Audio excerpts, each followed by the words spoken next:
Hi guys, welcome back to Moving Against the Flow. This week's video is going to be about relationships. I'm going to be giving y'all some experiences from my relationships and some Bible verses that y'all can look up. First off, I want to give y'all some reasons your relationship might not have worked in the past or why they are working right now. Now we all know how relationships work. For guys, we see an attractive girl and we want them to be our girlfriend. And for girls, you see an attractive guy and you want them to be your boyfriend. But this part of the relationship, even though it hasn't started, is the most important. Is it love and you actually want to better the other person, or is it sin?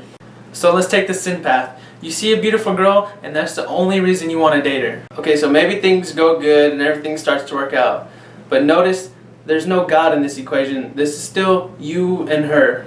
You're with her because she's a beautiful girl, or you like the guy and you think he's handsome, but there's no God in this situation. So this can continue for a long time and everything can seem pretty good actually. And you think that there's nothing in the world that can separate you two. But the truth about relationships is that they're meant for two people and God, not just two people. And you see that these kind of relationships start to fail. And as you may know, any relationship without God will ultimately fail. So let me give you an example of what this relationship actually looks like. Okay, so two people start dating, they start falling in love, and it just gets serious and serious and serious.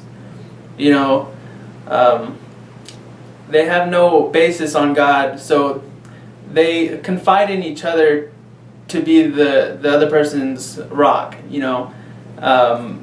don't trust in God, they trust in their partner. So when anything bad happens or a rocky situation comes their way, they rely on the other person, and the other person relies back on them. And when you rely on other people instead of God, you're always going to be let down. So for the sake of an example, just imagine you and your partner, and you have your hands on their shoulders, and they have their hands on your shoulders. Okay? So problems start to stack up on both of your shoulders, and you tell your partner, we got this, it's okay, we can take this. But the problem with this relationship is that people can't handle all the problems of the world. So they keep stacking up, and it might cause problems in the relationships, because eventually it's going to get so heavy that y'all will both fall. Y'all can't handle that much stress. And when you put yourselves and your partner as the foundation of a relationship, if it gets too heavy and it falls, then what? That's why you see people break up. Another end of relationships is people are seeking lust instead of love. There's a big difference of that. Lust is like you think someone's attractive and that's the only reason you want to get with them. You do not want to make them better. You just want them for what they have physically. And the problem with lust is that's not what we're supposed to be after. Say that you don't get what you want anymore, and so you don't see the person as benefiting you, so the relationship ends. And when we seek relationships that don't have God in them, there tends to be a lot of sin in these kind of relationships. Things that you do in these relationships that you should be doing when you're married. When we use things for reasons that they weren't made for, they eventually break. And so then you see a lot of relationships suffer from this. And guys, when you start dating someone, you might start trying to think that that person belongs to you now. Like if you're dating someone, you might be like, oh yeah, she's my girlfriend. You start owning that person. And when you start believing that somebody belongs to you, it can cause a whole mess of problems. If you think about it, think of all of us, because we all do actually belong to God. And how many people accept that? How many people accept that we belong to God? How many people still don't know and realize that God owns us? So how are you going to expect someone to think that they belong to you compared to God? And some people are still struggling with the fact that God owns them. Good luck. And another thing, when you start thinking that someone belongs to you, if they do anything that makes you upset, and then you start having trust issues, you start having jealousy issues, and in true love, that stuff doesn't exist. So if you are going through that, like if you're having trust issues or jealousy issues, you might need to sit down with that person and be like, we need to figure out this relationship, because it's not actually love that we're having, because true love, it doesn't experience these kind of things. You need to understand that you don't own them. God owns you both, and that's why you need Him, because He can fix it. Y'all can't. It'll just blow up eventually. And overall, choosing this way, it'll fail pretty much every time, and if it doesn't and y'all hang on to each other, it's not true love. I'm sorry to tell you that, but without God, there is no love, because God is love. And so we move on to the godly path of relationship. Okay, so in this relationship, you can see someone still, just like the last one, and think they're attractive, but that is not the only reason that you get with them.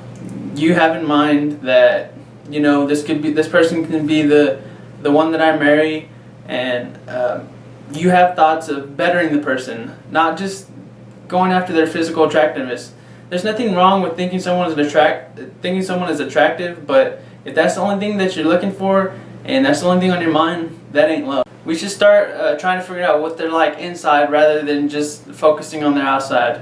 In this relationship, you want to know the person, you want to know what kind of relationship they have with God, and you want to better that relationship, or even start that relationship for them, or help them to start it, not start it for them, because that's theirs and God's relationship. But you can be there to like, you know, nudge them in the right direction, and be like, you know, in this relationship, the only way it's going to work out is if we have God in the middle. Like, that's what relationships were intended for God to be the holding bond between relationships. And without God holding your relationship, it's not going to last. And I've seen so many relationships fail because God was not part of the equation anywhere. They were only focused on each other, pleasing themselves, pleasing the other person, and there's just a lot of sin was involved. You know, I've even been in relationships that haven't lasted because I didn't put God first. I put the other person first, and when you do that, you know, like it just becomes too stressful sometimes, and it'll eventually break. But with God in the equation, you can put everything on Him, and He can take it. He can take all the stress and everything, and He can help you all through it. I mean, He's the best person to have on your team in a relationship, because He's the relationship creator. He created relationships for us. He knows everything about it, and He is love. And you can't have a relationship without love. So guys, don't take relationships so lightly. I mean, it's not just a status to put on your Facebook so you feel like you're in the crowd with everybody else. I mean, go after a relationship with the intention of this person might be the one that you marry. And if you can't see that, then you might be just wasting your time, not bettering them, wasting their time, you know. So when we seek a relationship, keep in mind that you need God, and without Him, eventually they won't work. And now I'm going to give y'all some powerful verses from the Bible. In 1 Corinthians 13, 4-7, it says, "Love is patient and kind. Love does not envy or boast. It is not arrogant or rude. It does not insist on its own way. It is not irritable or resentful. It does not rejoice at wrongdoing, but rejoices with the truth. Love bears all things, believes all things, hopes all things, and endures all things." Now guys, that's a real powerful verse as to what a relationship should look like. If you're lacking in any of these areas, feel free to ask God, you know, and be like, God, I need strength in these areas that I'm not doing so well in, because I want this relationship to be for you, and I want you to be I want you to be the center of it, and I want to respect my my significant other. Another verse that deals with relationships is Genesis 2:18. It says, "Then the Lord God said, 'It is not good that the man should be alone. I will make him a helper fit for him.'"